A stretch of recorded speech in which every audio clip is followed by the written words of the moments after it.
حقوق والدین اور والدین کی اطاعت کے حدود، دو چیزیں ہیں۔ اولاد پر والدین کے حق کیا ہے اور وہ کون سی حد ہے جس کے بعد والدین کی اطاعت نہیں کی جائے گی۔ عام طور پر صرف حقوق والدین ہی بیان ہوتا ہے، مگر اطاعت کی حد بیان نہیں ہوتی کہ اس کے بعد بھی اطاعت کر سکتے ہیں کہ نہیں کر سکتے۔ ماں باپ کا ہونا یہ اتنی بڑی نعمت ہے کہ دنیا میں اس کا کوئی بدل نہیں ہے۔ دوسری مرتبہ کوئی انسان ماں کے پیٹ سے دوبارہ پیدا نہیں ہو سکتا۔ دنیا کے آپ جتنے بھی مذاہب ہیں سب کا جائزہ لیجیے، ہر مذہب میں ماں باپ کا رسپیکٹ سکھایا گیا۔ یہ الگ بات ہے کہ دوسرے مذاہب میں اعتدال سے بھی لوگ زیادہ آگے چلے گئے کہ ماں باپ کو خدا کا درجہ دے دیا۔ آپ نے کئی غیروں کے گھروں میں دیکھا ہوگا، ماں باپ کو پگے سجدہ کرتے ہیں، پیر چھوتے ہیں۔ انتقال ہو جائے تو گھر میں جو مورتیاں رکھی ہوئی ہے ان کے برابر میں ماں باپ کی تصویر لگائی جاتی۔ لیکن اسلام کوئی بھی جب حکم دیتا ہے تو اعتدال کے ساتھ حکم دیتا ہے۔ اسلام نے کہا لا تقل لہما اف، والدین کو اف تک بھی مت کہو۔ حضرت عبداللہ ابن عباس رضی اللہ تعالیٰ عنہ فرماتے ہیں اگر اس سے بھی کمتر کوئی لفظ ہوتا تو اللہ ضرور استعمال فرماتے۔ اتنا بڑا مقام ہے والدین کا۔ والدین کی فرما برداری اور ان کی نافرمانی، یہ دو چیزیں ایسی ہیں آخرت میں تو ان کا بدلہ ملنے والا ہے، مگر دنیا میں بھی اللہ تعالیٰ اس کا کچھ بدلہ بندوں کو چکھاتے ہیں۔ حضرت مولانا الیاس صاحب گمن دامت برکاتہم فرماتے ہیں جو یہ چاہتا ہے کہ میری روزی میں برکت ہو، میرے مال میں برکت ہو، میری صحت میں برکت ہو، وہ والدین کی خدمت کرے، اور جو یہ چاہتا ہے کہ میرے علم میں برکت ہو وہ اپنے استاد کی خدمت کرے۔ والدین کا اتنا بڑا مقام ہے، اور جو والدین کی آہیں لیتا ہے وہ دنیا میں بھی اپنا نظارہ دیکھ لیتا ہے کہ اس کے ساتھ بھی اولاد وہ حشر کرتی ہے جو اپنے والدین کے ساتھ وہ کرتا ہے۔ قرآن حکم دے رہا ہے وَوَصَّيْنَا الْإِنسَانَ بِوَالِدَيْهِ إِحْسَانًا، ہم نے تاکیدی حکم دیا ہے انسان کو کہ والدین کے ساتھ اچھا سلوک کرے، ان کی قربانیاں تذکرہ کر رہا ہے قرآن۔ حملتہ امہ، 9 مہینے تک ماں نے اس کو پیٹ میں اٹھایا۔ درد ذہ کی تکلیف معمولی تکلیف نہیں ہوتی، عورت کے لیے موت سے زیادہ تکلیف اس وقت ہوتی جب ڈیلیوری کا وقت ہوتا ہے، فارسی میں اس کو درد ذہ کہتے ہیں۔ اگر کوئی اولاد اپنے ماں باپ کو اپنی کمر پر اپنی پشت پر بٹھا کر پوری زندگی حج اور عمرے کراتے رہے، اس درد ذہ کی ایک چیخ کی آہ کے برابر بھی بدلہ نہیں ہو سکتا۔ والدین کا اتنا بڑا مقام ہے، اس میں والدہ کا بھی حکم زیادہ ہے۔ اپنا خون دودھ بنا کر کے بیٹے کو بچے کو پلاتی ہیں۔ آپ کبھی دیکھیں قرآن کہتا ہے افلا یتدبرون القرآن، یہ لوگ قرآن میں غور نہیں کرتے، کیا دلوں پر تالے پڑ گئے ہیں؟ قرآن کہتا ہے ہمارا وجود اگر سمجھنا ہے فی انفسکم افلا تبصرون، اپنی ہی ذاتوں میں دیکھ لو، کیا تمہیں دکھائی نہیں دیتی ہماری قدرت کی نشانیاں؟ مرد اور عورت کی ساخت میں، بدن میں چلنے والے نظام اور سسٹم میں اللہ نے بڑا فرق رکھا ہے۔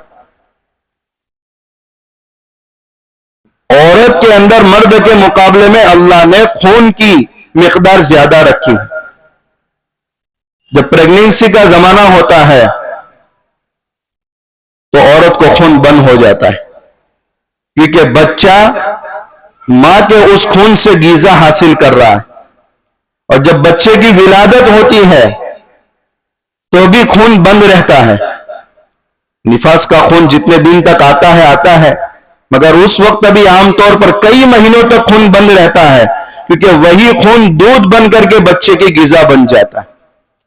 اور عام نارمل حالت ہوتی ہے تو ہر مہینے کی جو عادت متعین ہوتی ہے، یہ زائد قسم کا خون عورت کے بدن سے نکل جاتا ہے تاکہ طرح طرح کی بیماریوں سے عورت محفوظ رہے۔ اللہ نے کیسا سسٹم چلایا؟